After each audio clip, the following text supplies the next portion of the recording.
আসসালামু আলাইকুম। আশা করি আপনারা সবাই ভালো আছেন। সবাইকে আবারও স্বাগত জানাচ্ছি আজকের ক্লাসে।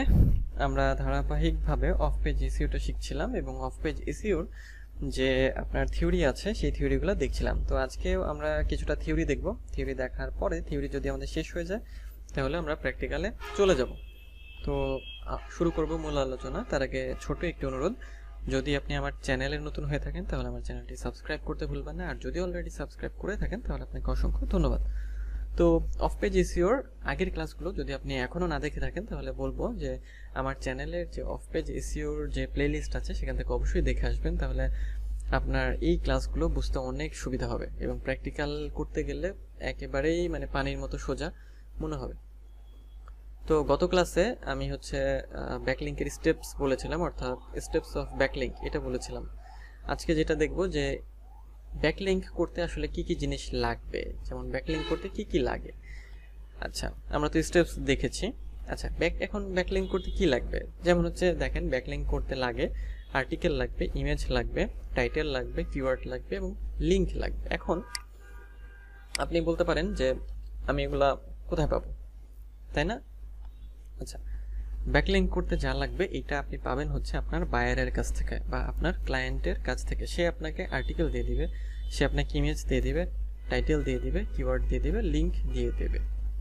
আচ্ছা, এখন আপনার কাজটা কি হবে যে বায়ারের কাছ থেকে এগুলো নিয়ে নেওয়া, সে যদি আপনাকে দিতে ভুলেও যায় আপনি তাকে বলবেন যে আমার আর্টিকেল লাগবে বা আমার লিংক লাগবে, কোন লিংকটাকে আমি সাবমিট করব, কোন লিংকের ব্যাকলিংক আমাকে করতে হবে সেটা আপনি আমাকে দেন।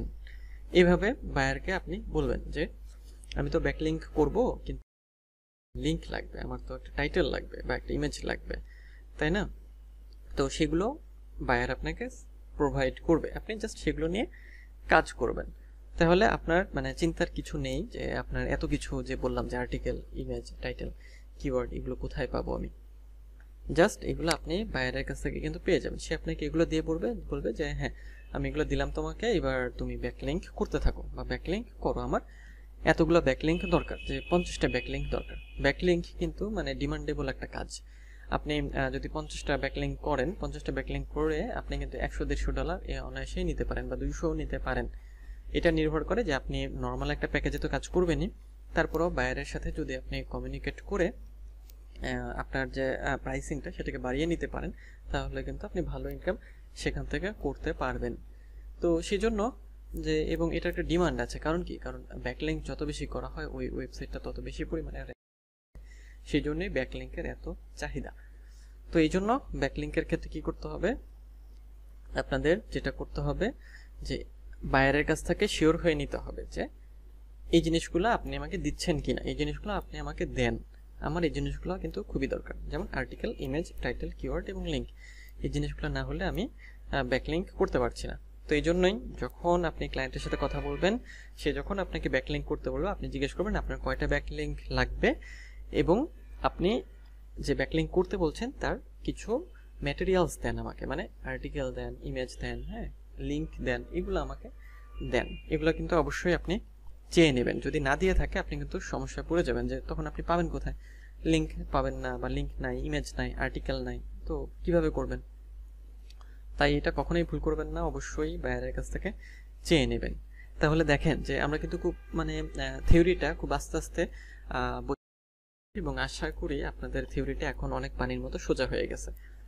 যেমন ব্যাকলিংক সম্পর্কে কি বলেছিলাম, যে অফ পেজ এসইও বা ব্যাকলিংকের কাজটা হলো যে ক্লায়েন্টের ওয়েবসাইটকে ভালো মানের ওয়েবসাইটের মধ্যে ইনসার্ট করে আসা, ক্লায়েন্টের ওয়েবসাইট অথবা ক্লায়েন্টের কোনো লিঙ্ককে, সেই লিঙ্কটা কিসের হতে পারে, ক্লায়েন্টের কোনো লেখার হতে পারে, আর্টিকেলের হতে পারে, তাই না, ক্লায়েন্টের কোনো প্রোডাক্টের হতে পারে।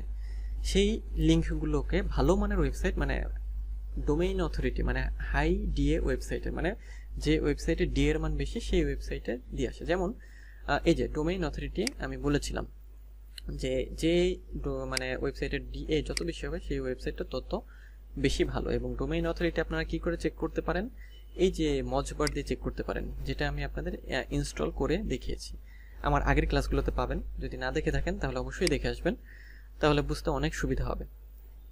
আচ্ছা, তাহলে আমরা কি করব যে আমরা এই যে ডোমেইন ডোমেইন অথরিটি যে ওয়েবসাইটগুলো সেগুলোতে বায়ারের যে আপনার লিঙ্ক আছে সেগুলোকে ইনসার্ট করে দিয়ে আসবো। আচ্ছা, তো এই জন্য ইনসার্ট করার জন্য শুধু লিঙ্ক তো ইনসার্ট করা যাবে না, সাথে হচ্ছে এটা মানে লেখা লাগবে, মানে আর্টিকেল, কন্টেন্ট, ইমেজ, টাইটেল এগুলো তো লাগবে, তাই না? তো যদি বলতে পারেন যে আর্টিকেলের মধ্যে তো টাইটেল থাকবে, হ্যাঁ আর্টিকেলের মধ্যে টাইটেল থাকবে, কন্টেন্টের মধ্যে মানে কন্টেন্টটাই ধরেন আর্টিকেল, সাথে হয়তো ছবি থাকলো একটা, বারো ভিতরেও ছবি থাকতে পারে। তো এই হচ্ছে যে ব্যাকলিঙ্ক করতে যে বিষয়গুলো লাগবে তার মূল বিষয়। তাহলে আপনারা আজকের ক্লাসে আপাতত যে ব্যাকলিঙ্ক করতে কি কি লাগবে, মানে একটা লিঙ্ককে কোথাও ইনসার্ট করে দিয়ে আসতে, একটা লিঙ্ককে কোথাও আপনি রেখে আসবেন আর কি, ছেড়ে দিয়ে আসবেন বা রেখে দিয়ে আসবেন, পোস্ট করে আসবেন, সেই জন্য এই জিনিসগুলো লাগবে, article, image, title, keyword, link. তো আজকের ক্লাসের মনে রাখেন বা প্র্যাকটিস করেন, পরের ক্লাসে দেখা হবে পরবর্তী বিষয় নিয়ে। তো সেই পর্যন্ত ভালো থাকবেন, সুস্থ থাকবেন।